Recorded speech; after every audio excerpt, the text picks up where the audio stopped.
everyone. Welcome back to the SBK betting podcast. It's the 1st of December and Christmas spirit is all around. We're looking forward to getting really stuck into some Christmas racing, and some of the biggest and the best horses are going to be coming out over the next few weeks. Not least some Willie Mullin stars over the course of this weekend, but we've also got Grade 1 action at Sandown, the customary meeting. We've got the Tingle Creek, and we've got the Henry, the 7th Novice Chase as well to look forward to, and that's where a lot of our attention is going to be focused on this weekend. We're also racing back at Aintree as well. But before we get into that, this time last week, Tom Collins, he said that he was going to come back all guns blazing because Ross Miller's had such a wonderful start to the season. TC's had a little bit of catching up to do by his own admission, but to do it in the best possible way in what we all know and love to call the Hennessy is one thing. A right old gamble you pulled off, TC, because everyone obviously listened to the podcast, followed you in, and Les Milos, which was put up by you at 8-1, was punted off the boards, went in way shorter. You must have been thrilled to see Harry Skelton give an all or nothing, if we could call it that, ride when it came to the end. We remastered, giving him something to think about, but Les Milos just did enough for you.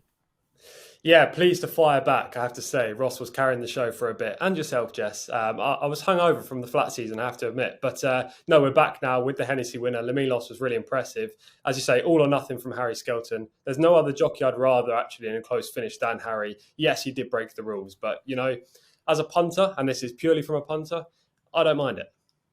Yeah, well, look, it's been said here and there before. Look, the way that Harry Skelton came off the horse, you thought that they had a bit in hand, but then when you see what had happened afterwards, there was an excessive use of the whip, wasn't there, Ross? And we go through these occasions there and thereabouts, and we say, well, you know, punters get their money back, but it's not really good enough. It's not really okay, really, when you look into the rule book. What were your views on this, considering so much has been said about the whip in recent weeks and the way that the jockeys are going to be carrying their whip? But if you can't get the rules right now or the way that they are, then how are we going to implement new rules? I think it certainly throws the new rule under some light, doesn't it? Really, in that in the BHA website, it didn't say how many strokes over the limit he'd have gone. If you count, it's either 11 or 12. If it was 12. In the new rules that come in, he'd have had the race taken off him. If it was 11, he wouldn't. Surely, if they're saying cheating is cheating and you're going to get thrown out, then it's just the 8, surely. Or they've got to resort back to the rules as they used to be, which is if it looks bad, it is bad. Because I must admit, I'd be quite keen on watching that sort of thing, and I didn't, in the first instance, think, God, that was horrific with the stick. When you watch it back, he's gone over the number. So, yeah, I just worry that we're digging ourselves into a bit of a hole here and are trying to sort of please people that are never going to be pleased. Yeah, we've been going around in circles with this quite a lot. There's always going to be people who agree, disagree, but whatever the case, Les Milos was put up as a section from TC and did come through and does look like a good horse that the Skeltons have really flourishing with at the moment this season. Can't forget Rare Edition also delivered a winning nap for TC2 at Doncaster. So all in all, a very good weekend. I thought I was going to get a bit of a ribbing, but TC, you've given me, you let me off. Hey, just give me a moment. I will give you a bit of a ribbing. Hey, last week on this podcast, Jess, you said, I'm napping Mr. Coffee. You actually labelled the horse as an enigma. And in the same race was Zanza, a horse that you tipped all of last season. Mr. Coffee goes out because of the ground. You don't even have a little saver on Zanza. There he goes, hacks up by about 15 lengths. What happened? I wanted to find my new enigma for this season, and I don't even know if he is an enigma or not because he's too precious to run on the ground. I couldn't believe it. My head was in my hands. I've never been so disappointed in myself, especially around a horse that I have no association with.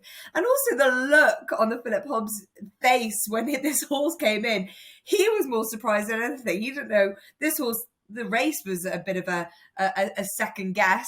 And the horse has clearly completely surprised them as well, as he's done all of us. What I can say is, after going up an almighty amount in the handicap, I don't think he's going to be winning. I mean, these are going to be famous last words. I don't think he's going to be winning a huge amount after this, so maybe I am safe now. But hopefully all the Zanza fans out there who have been following him did keep their faith in the horses. He did absolutely bolt up at Newbury last week. But anyway, enough of that. We'll go into this week. We'll start a fresh slate. Ross, you've got the opportunity to bring yourself back to life and give TC something to think about. Is the Tingle Creek the race that is going to come out with a big price winner, or is it going to be obvious, as the betting suggests? Shishkin has been declared even money favourite. Greaneteen 9-4. Edwardstone's in here 5-1. Gentle to Me for Willie Mullins 8-1. Funable Savola 33s, and Dunvegan is 100-1. We've got them all there at the moment. Likely that they do all run, we hope. I overheard Alan King say today at Wincanton that he still needs to see how the ground will be by Saturday. If they all, let's say hypothetically, Ross, they're all going to stand their ground. First of all, from a race perspective, the shape of the race, how can you see this developing, and who is your selection? So I'll come straight out the blocks and say it's a no bet race for me, because you have to see how Shishkin's going to come back. But if he comes back, and I have no reason, and we discussed it on the pod discussing the season, I have no reason to think he's not going to come back from this. It was a bone condition. It's not a soft tissue problem. If he comes back, he is by some distance the best horse in this field. He can run probably £10 below his best and still win this. He's met Greaneteen in the Desert Orchid Chase only just over a year ago, and beat him by a very comfortable 10 lengths. Now, you could say that Greaneteen is very well suited by Sandown. You'd have to say that Shishkin is surely going to love the Sandown Hill as well. I don't see, if Shishkin turns up somewhere near his best, that he doesn't comfortably win this.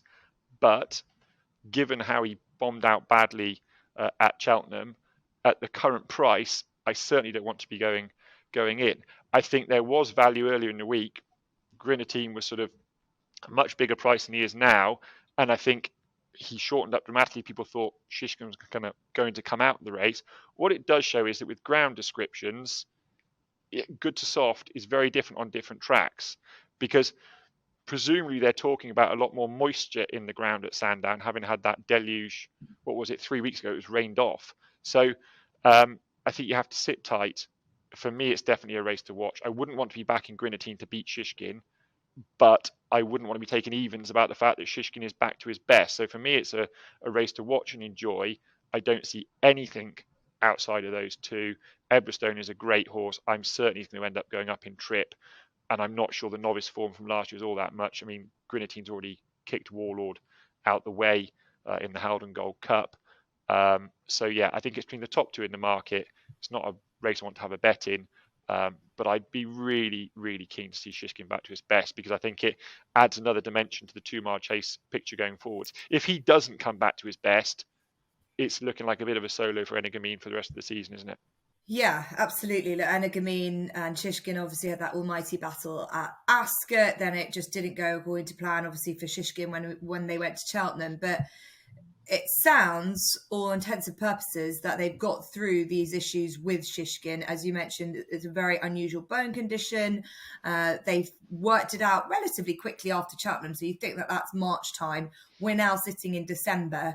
You've given him plenty of time to go through all of those processes, make sure that his galloping is absolutely A1, that his jumping is absolutely A1, and you've just got to view this horse like he is any other horse coming back out after a break, as opposed to necessarily an injury, because you've given him so much time. And we saw TC this time last year when he came back to Kempton for his first run. Yes, it was a long break, but he was pretty spectacular. So he goes well fresh. He's beaten Greaneteen. Do you think that's enough to make him even money favourite, or do you think that the market has essentially got this wrong? Well, I think it's got it slightly wrong. I think Shishkin deserves to be favourite, but even money is very short for me, purely because there are now two unknowns that we didn't know about Shishkin before. The fact he's got a bone condition, he comes off a layoff, he goes well fresh, so that's not an unknown. But also the fact that we don't 100% know that he's going to run. Now, Andrew Cooper's been watering the ground. I'm pretty sure he's going to water it enough so that Nicky Henderson's going to think, yeah, you know what, let's run Shishkin in this race. But at the same time, if it's not ideal for Shishkin, it's going to be ideal for Greaneteen. Greaneteen is the solid play. If you're having a bet, and we're filming this on Thursday, if you're going to have a bet at this point, it has to be Greaneteen because he's the solid option in the race. He has far less to prove than the likes of Shishkin and Edwardstone, who I agree with Ross will be better over longer trips and also was beating a pretty moderate bunch in novice company last year. Like Edwardstone, if we focus on him for a short second, he's got £15 to find with Shishkin. He's got £10 to find with Greaneteen. He's just not good enough. He could easily improve, don't get me wrong, but I think that will come over longer distances. So he's definitely a write-off for me, and that would just leave the top two in the market. If Shishkin was 6-4, 7-4 in here, Greaneteen 15-8, 2-1, then I'll probably be tipping Shishkin because that factors in the unknowns that I've already mentioned. But the fact that there's such disparity between the two, when Greaneteen, this is going to be Greneteen's Gold Cup, don't forget. Shishkin's just coming back. It's his first run, prepping for bigger targets later in the year. Greaneteen won this last year. He'll be teed up for it again. Posted a career best last time out in the Howden Gold Cup. A really good effort, albeit against lesser opposition than the likes of Shishkin and Edwardstone. And he loves Sandown. Like, there's loads of ticks in the boxes, and Shishkin has those question marks. So, yeah, I think the market has got it slightly wrong. It's Greaneteen for me. Final question on this. Obviously, Ross's opinion is to no bet, but Greaneteen, yes, he's had a great start to the season, 7-length win over Dolos, he, having to handle top weight.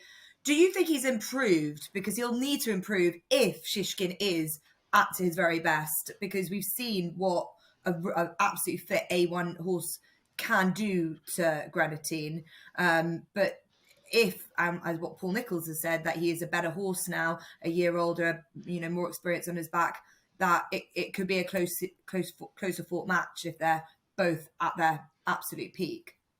Yeah, well, I think he's definitely improved. I think he posted an RPR of 173. It might have been 172 in the Howden Gold Cup at Exeter, which was £2 better than his previous best. So that already shows that he's taken that step forward for the summer on his back and, improving as an older horse. Shishkin, if he comes back to his best, he's officially rated 176, but we know he's capable of a performance in the 180s. Then he will beat Greaneteen, don't get me wrong. But at the prices, with the current question marks to his name and the current ticks and improvement with Greaneteen, you don't even know. Greaneteen could still improve another £3 here. Greaneteen has to be the play at 9-4, 2-1 when Shishkin's half the price. Okay, well, for what it's worth, I think if any person is able to get a horse back to their very best for a race, it is Nicky Henderson. Obviously, the main one will be March when they hopefully take each other on again against Edwardstone. But I just reading through these lines that they're really happy with him, and he's been schooling very well. And I think we forget what kind of a monster he is when he is at his very best. And I just feel that they've got him there. So I would put my faith into Shishkin against TC, but which is an intriguing affair, as it always is, the Tingle Creek. The betting race of the weekend is the Becher Handicap Chase, which is at Aintree over the national fences. So this is where we probably got to have a little bit more fun from a previewing perspective and digging into what could be a bit of value, because it's 5-1 the field at the moment. Ashtown Lad and Geskill joint favourites at that price. Captain Kangaroo 7s, Hill 16 8s with Snow Leopardess, 5-star Getaways 10s along with the Wolf, Durasha Counter 14s and Dr. Kanaga 14s 20-1, big at the rest. Ross, considering you don't have a big strong view on the Tingle Creek, do you have a better view on this Becher Chase and a good price value play maybe for us? Yeah, I've taken 2 against the field, Jess. I think 5-star Getaway is undoubtedly well handicapped now off 132, just £2 higher than when winning at Kempton over 3 miles. It had Phlegmatic and Fortescue and Kitty's Light behind him. Stayed on really well that day. I do just have a slight concern over the 3.25 mile trip for him. And that the run that put that sort of seeded out in my mind was the run at Sandown, where he travelled really nicely into the race and then just sort of slightly emptied up the hill after the last. But in hindsight, he was beaten 4 lengths in receipt of £5 by Lamilos. So that form's not looking too bad at all now. He was very eye-catching on his return at Bangor on very heavy ground. Sort of quite a typical Christian Williams horse having its first run of the season. He looked big enough in the paddock. He was not really given a hard time in the early part of the race, focusing on rhythm, focusing on his jumping, focusing on giving them a good experience. I think they do that very well with their first time chasers back. Stayed on very nicely late in the day over 2 mile 4. That's certainly short of his best. He's already jumped around the national fences in the Topham last year. That ground there was far too quick. He got taken off his feet a bit over that trip early, but he jumped beautifully. Jack Tudor, I think, is a rider really well suited to the Becher fences. Rides with a good length of leg. He rides in a nice rhythm. Takes his time through the race. I can see that really suiting. So yeah, off 132, I think he's going to go very close. And we know the owners will have lined this up. They love Aintree runners. They're local people. The director of ITV Racing will be hoping they don't win after he dropped a rude word earlier in the season. But I think this has certainly been the target. Christian Williams is brilliant with the targets. I can see him going really well. But with that slight concern over the trip, I want to have another one on side, and the other one is Percussion, who's £7 off now, better off now for an 8-length defeat by Jaskill in the Grand Sefton. To my eye, there was only one of those two that was staying on strongly at the end, and that was Percussion. He's already won over 3 mile 2 on heavy ground. He's won over 3 mile on good ground. Stamina is assured. He usually improves for his first run, and that was his first run for 160 something days. If he takes a step forwards, I think he can go close. And again, it's a bit of a pricing. He's 5 times the price of Jaskill, and he's handicapped to get pretty close to him. He jumped the fences nicely. It's a bit of a shame Adam Wedge is on. Gavin Sheehan is a good replacement, but I think Adam Wedge does do particularly well with this horse. But those are my two against the field.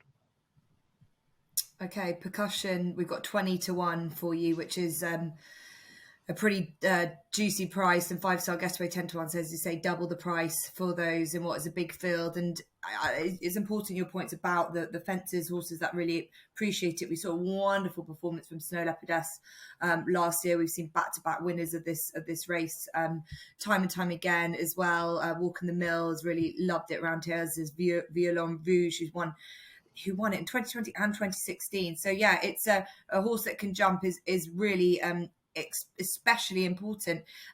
Tom, from looking at what Ross has said about his selections, thoughts from where you're sitting, how you've looked at this. There isn't a huge amount of Aintree form over these fences that I can find from them.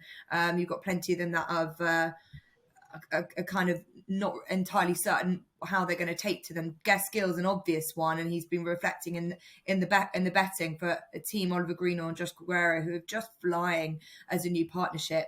That is quite obvious, but he's going to have to take another hefty step up in his ability to win this. Do you think?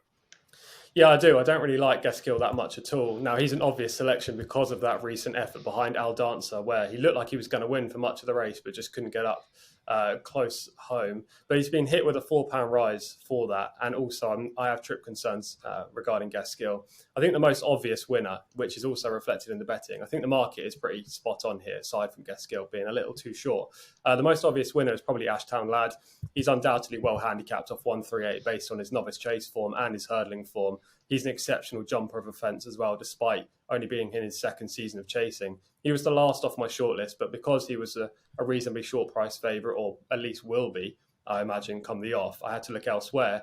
Horse I like in here is Hill 16. Now, he does have form over these Grand National fences because he ran in this race last year. He finished second behind Snow Leopardess. Snow Leopardess given a great ride out in front. She jumped beautifully, pinged every single fence, really stretched going down the back as well. And Hill 16 was right out the back, ridden cold, had to move through the field. Now, he jumped really nicely, apart from 2 fences, which he just gotten a little close to. He negotiated them well, got to the other side fine, and he made a real big effort close to home. he got within a nose of beating Snow Leopardess. I actually think he ran the better race out of the two, just wasn't given as good a ride as the eventual winner. He warmed up for this with a good third at Kelso behind two good horses. The winner, I think, is very progressive, and the second was I Right, and we know plenty about him. Now, he is running off a lot of higher mark, Hill 16, this year than last year. He's a bigger price than Ashtown Lad, which is why I'm siding with him, but he's not as well handicapped as that horse. So you've got to factor that in. But I think I actually snapped up a double figure price earlier on with Hill 16. I think he'll probably go off around 8-10 to 1, which is plenty fair enough. Okay, yeah, and intriguing that. And as you rightly say, ran an absolute blinder in what was a thrilling race last year. And interestingly, obviously, Snow Leopardess comes back into this race. How, TC, do you look at her, and especially what happened to her last time? It'd be great to get your thought, and Ross as well, because from a horseman's perspective, like, she had an absolute nightmare, but I don't know if it was necessarily, just a fault of her own, or, how you could view it, because she's clearly had a bit of a night. She didn't have a great run in the Grand National itself, and she's just been pulling up, but it might be more than meets the eye. Can you forgive her, TC, coming back to this race that she won so well last year? But you can partly forgive her because we've seen, as you touched on, that she won this race last year. She suits the course. She's a very good jumper at her best. But at the same time, there are now questions she has to answer. Too many questions for me to actually want to back her. And also, there's other speed in this race. It feels weird saying speed when I'm talking about the Becher, but you know what I mean? Like front runners, horses that want to get on with it up front. Last year, she had a real easy time in the lead. This time, that's not going to be the case. So I think there are plenty of question marks and doubts regarding Snow Leopardess, but I'd love to see her run a good race. Yeah, Ross, just your thoughts on it. Obviously, Brian Hughes comes in for the ride. Aidan Coleman's at Sandown, but Brian Hughes, he's ridden her before. He speaks for himself. He's the champion jockey for a reason. But she slipped approaching the first fence last time, causing her to make a mistake. Aidan Coleman lost his right iron. It is, when that happens for a jockey, there's nowhere out. You can't get back into it, can you? No, I mean, I'm often surprised more jockeys don't just say, that's the race gone, and pull up. Like the number of times you see them make horrific mistakes, get sort of tailed off, and they keep on going away, and you often think surely there must be a race for them in 3 or 4 days' time if you just pulled up now, because your race today is gone. She's an experienced mare. I'm sure she'll have been well schooled. The concern with her is surely that she's just going to get taken off her feet on this. This ground is much quicker than she had last year. If there's no rain forecast, if the rain comes for her, you have to say the rain also comes for Domaine de Ile, who finished third last year and is something ridiculous, like £16 better off with her. Maybe it might even be more. So there's no concern over her in terms of her jumping. I'm sure she'll be well schooled. Brian Hughes is very good at finding some daylight in races and make sure she gets into a rhythm. But I can just see her getting taken off her feet on this slightly better ground. Okay, yeah. Right, well, so those selections up. I'm just going to, a small a bet for me on Encard, a horse I really liked last season, and I followed him quite closely. And because in the spirit of not falling off too many cliffs of horses that I liked last season, and I'm not going to back this season, I thought he's made a good enough start to his. His start to his season was at Newbury over hurdles last time, where he was entitled just to need the run. I think it was just a pipe opener, massively so. But his form from last year is really good, especially at Haydock. He beat the likes of Remastered, who's really helped the form. I think he needs better ground, which he'll get this weekend. And I'm not completely against him. Obviously, unknown over these fences, but worth taking a slight little bit of a risk with Encard. I think that he could give Charlie Hammond a good spin at 20 to 1. We've got the bet of the weekend. We've got the Stat Attack and an X Best as well from the guys. But before we get onto that, we're getting into real heat and the thick of the World Cup, and some sensational results, some huge tasks underhand by some of the rank outsiders, but some of the leading players are doing well as well. Sorry for Ross that Wales have crashed out, but England is still just about in it, and plenty to look forward to. And because of that, SBK have got some excellent podcasts for you to listen to on the SBK podcast platforms. We have a regular World Cup podcast with Gary Pallister and Lee Sharp. But outside of that, outside of the World Cup, there's also weekly NFL podcasts that TC records with Nat Coombs. Right, okay, on to pressing matters at hand this weekend. The bet of the weekend, anywhere that you want to go.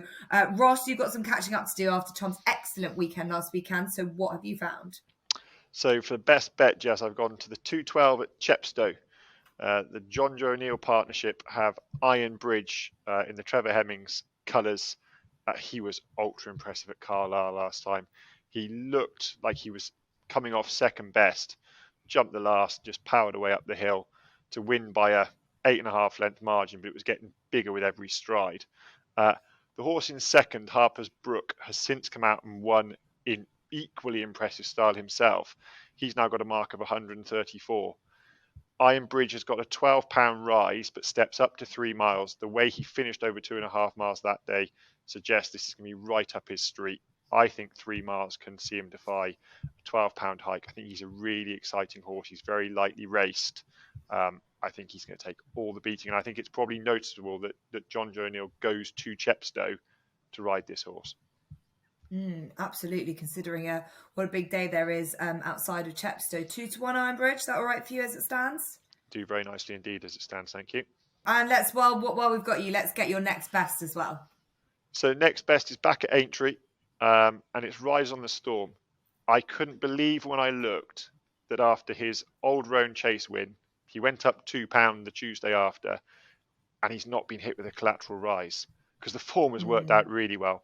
Hitman was very impressive in a conditions race at Haydock, jumped beautifully, made all. Galore, who was third, has come out and won the Paddy Power, has now gone up to a mark of 134. And there was quite a lot of chat after his winning the Old Roan that he was an old boy rolling back the years. The fact of the matter is he's 9 years old. He was just pretty precocious and did a great lot of good work as a younger horse. Richard Hobson's Yard, as we discussed previously, has been out of form last year. Couldn't quite get them right, but they've been in great form this year. He had a winner this week. I think £2 rise in an easier race, back on a course we know he likes, with Brian Hughes on board. I think he's going to take all the beating, and I think he's around about 11-4 at the moment. I think that's a big price. I'd be really excited to see him run. Yeah, Riders on the Storm is 11-4, Iron Bridge 2-1. Yeah, as I say, Brian Hughes got a nice book of rides at Aintree on the weekend. Like to see him in action there.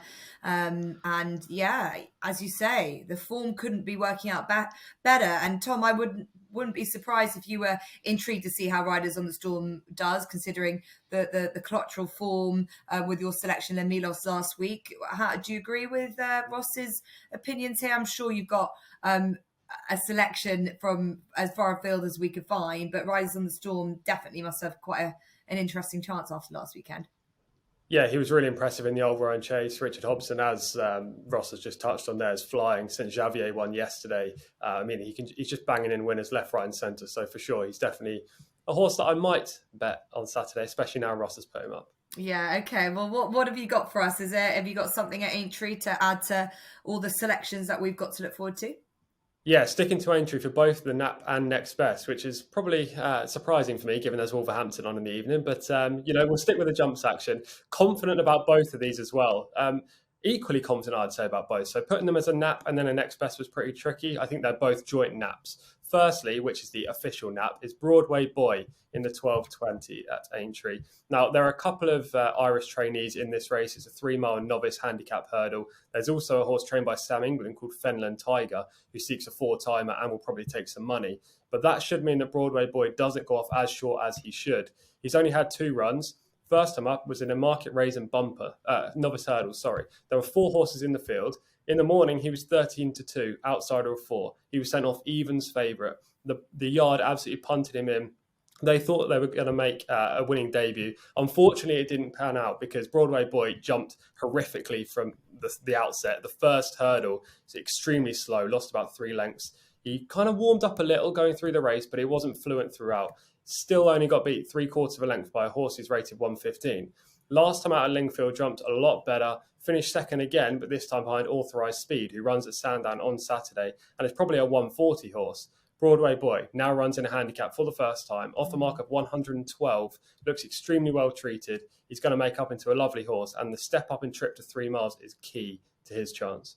Okay, yeah, the Nigel Twiston Davis horses are running particularly well. They're running to form anyway, which we always like to see. What's your next best, if it's closely matched from your opinions and how high you rank them for this weekend? Yeah, the next best is Etalon in the 11:45 at Aintree. Etalon spelled Etalon. Now, this is obviously the first race at Aintree. Hopefully, punters can get off to a great start, because I think this horse is well capable of becoming a graded horse in time, especially over fences. He's a really impressive specimen. Now, I'm not a horseman necessarily, and if a horse looks lovely, maybe I'm not that guy to tell you. I'm not a Ken Pitterson. But at the same time, I can tell that Etalon looks like a horse that should be very progressive and very talented. And in his first 2 runs over hurdles, he's shown plenty. First time up at Chepstow, he loomed large, and it looked like he was coming through to win the race, but weakened in the closing stages. He's a big raw individual, and I just think that race came a little bit too soon in his career for him to show his best. Now, last time out, he ran a good race at Warwick. He got beat into second, but the winner looks pretty useful again. And he made so much ground from the rear. He got kind of stuck in a pocket round the bend, which wasn't ideal, caused him to check and lose a little bit of momentum. He's a very slick jumper, which I think is definitely going to suit him. This race, there are some good, interesting opposition, including one runner from Ollie Murphy's yard. But at the same time, I think Etalon is well capable of surpassing that horse's ability. So, yeah, I'm really confident that Etalon will win the opener at Aintree, and then Broadway Boy will win the second race. Okay, we'd love to see it. And clearly, with the confidence on your back after winning the Hennessy last weekend, it's nice to see that we've converted you over to the jumps. A bit like we did with Ross so quickly into the flat season. We know it can happen. You can love both. It's okay. And you can also enjoy your Wolverhampton and your American flat racing as it comes through as well. There's something for everyone in this wonderful game. That's great to hear selections from Tom and from Ross. Quick one for me, I think just an observation of anything. Willie Mullins has been quite slow to bring a lot of his horses out onto the track. He normally is anyway. He waits for the ground. He's also been quite vocal about not being massively happy with horses and in terms of getting them there for their first run. And he's just taken his time. No one gives him a hard time about it because he's Willie Mullins and he does things in his own way. But this weekend, he's got a plethora of declarations and some of his most eagerly anticipated ones as well. So Facile Vega, he has to be one of the standouts over the weekend. He's running for the first time in public over hurdles at Fairy House. We've also got the likes of Classical Dream, who's been given a big shout out for the Hatton's Grace, but he'll be running up against Honeysuckle. But the one that I wanted to mention is Chape de Soleil in the bumper on Sunday at Fairy House. This horse is already a short prize for the champion bumper at Cheltenham come March. He won his point to point. He's clearly highly regarded and he's got a good profile and he's already been well touted. So I think he's one to watch and for a view for the future, he's probably one of their better ones. So that is an observation from Ireland, which is always worth keeping an eye on, especially when it comes to the jumps with a view to our biggest festivals come the springtime. Okay, TC, over to you now for your stat attack. What have you got for us? Yeah, this week's stat attack revolves around a horse for a course. That horse in question is Dacia Abba, who runs in the London National, the 3:30 at Sandown on Saturday. Now, this horse has been a bit in and out in his career. He's won 4 of 18 starts, placed 3 times. You don't really know what you're going to get from Dacia Abba unless he's running at Sandown. His form figures at Sandown read 1-1-2-2. He finished second in the London National last year when he was just picked on the run-in, ran a great race. If Dacia Abba is going to win this year, it's probably going to be in this race on Saturday. Okay, Dacia Abba, nice stat attack there from TC, who's going to spend plenty of his time watching Aintree, and of course we've got Sandown as well, and that London National to round out the day there. Okay, we've gone through it all. We've given you something to think about over the course of this weekend. A reminder that new SBK customers can get £30 in free bets by betting £10. T's and C's always apply. Please remember to subscribe on whatever podcast channel you listen to. Obviously, not just us and our racing content, but we've got World Cup and NFL content as well to look forward to and listen to over the course of your week. So make sure to tune in and we'll be back next week. Best of luck and have a great weekend watching the racing.